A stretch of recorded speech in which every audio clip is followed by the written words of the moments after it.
وادی رضا کی کوہ ہمالا رضا کا گئے، اور جس سمت دیکھیے وہ علاقہ رضا کا گئے۔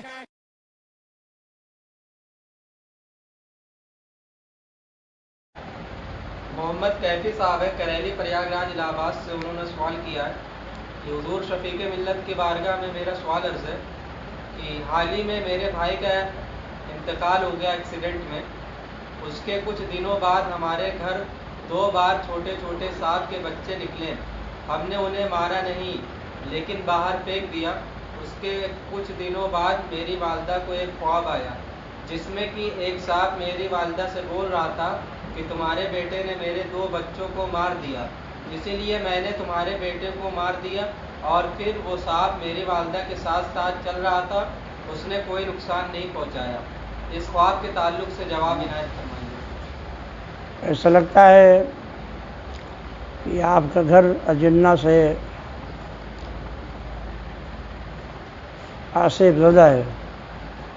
ایسے بہت سے واقعات ہیں۔ شیخ عبدالحق محدث دہلوی کا بھی ایک واقعہ ہے، ان کے پاس اجنہ کے بچے پڑھتے تھے، تو ایک بار وہ پڑھاتے تھے عصر و مغرب اور عشاء کے درمیان، اور ان سے یہ معاہدہ تھا کہ جس وقت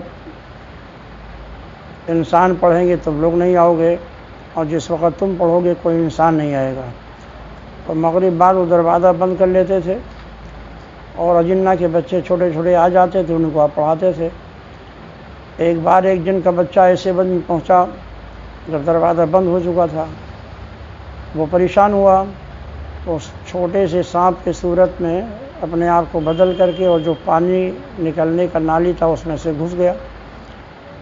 حضرت پڑھا رہے تھے، آپ نے دیکھا کہ سانپ کا بچہ آ رہا ہے، تو جو چھڑی رکھی ہوئی تھی اس کو اٹھایا، اسے سے مار دیا، اور ایک ہی چھڑی میں بچہ مر گیا۔ بات ہوئی، ختم ہو گئی۔ لیکن جب رات ہوئی تو نصف اللیل میں جناتوں کی طرف سے ایک نمائندہ آیا، اس نے شیخ سے کہا کہ آپ کو میرے بادشاہ نے طلب کیا ہے۔ آپ ظاہر اللہ کے ولی بھی تھے، آپ فوراً تیار ہوئے، وضو کیا، عمامہ پہنا، لباس پہنا، اور تھوڑی دیر میں وہ ایک جنگل میں پہنچے، دیکھا وہاں پر ایک جنازہ رکھا ہوا ہے، اور شہنشاہ جو جنوں کا ایک تخت پر بیٹھا ہوا ہے، بہت سارے اجنہ بھی وہاں جمع ہے۔ مجھ کو دیکھتے ہی شہنشاہ کھڑا ہو گیا، مجھ کو اپنے پاس بٹھایا، اور اس کے بعد اس نے کہا حضرت آپ اس جنازے کی نماز پڑھا دیجئے۔ تو آپ نے جنازے کی نماز بھی پڑھا دی۔ بعد میں اس بادشاہ نے کہا کہ حضرت یہ مسئلہ بتائیے کہ اگر کوئی کسی کو قتل کر دے تو اس کی سزا کیا ہے؟ تو آپ نے قرآن کریم کی آیت پڑھی، ان النفس بالنفس، جان کے بدلے جان ہے، یعنی قصاص لیا جائے گا۔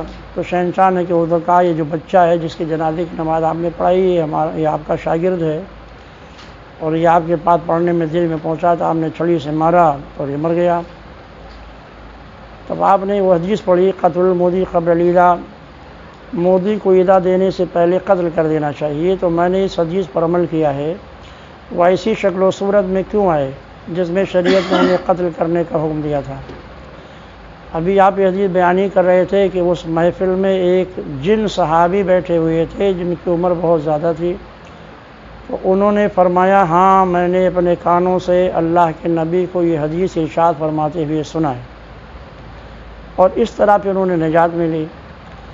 تو ایسا لگتا ہے کہ آپ کا گھر آصف زدہ ہے، وہاں جنہ رہتے ہیں، اور وہ بچے جن صحابوں کو مارا گیا، سو کے بچوں کو باہر ڈالا گیا، انہیں مار دیا گیا ہوگا، تو وہ منتقم ہوتے ہیں، انتقام لیتے ہیں، تو ہو سکتا ہے کہ انہوں نے بطور انتقام آپ کے بچے کا ایکسیڈنٹ کرا دیا ہو۔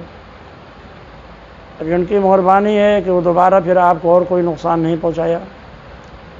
اس لیے گھر میں جو سانپ نکلتے ہیں، گھریلو سانپوں کے بارے میں فقہا نے لکھا ہے کہ پہلے 3 بار ان کو کہہ دیا جائے کہ بھائی اگر آپ سانپ ہیں تو ٹھیک ہے، اور اگر آپ سانپ کے علاوہ کوئی دوسری مخلوق ہے تو میرے گھر سے نکل جائیے۔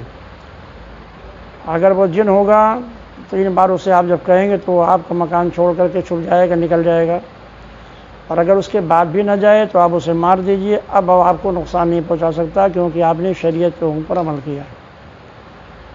تو ایسا لگتا ہے کہ آپ کا گھر متاثر ہے۔ اللہ تعالیٰ آپ کو مزید پریشانیوں سے محفوظ فرمائے. اگر کوئی عامل ہو، اچھا عامل آپ کو مل جائے تو اپنا گھر چیک کرا دیجیے. واللہ عالم بالصواب.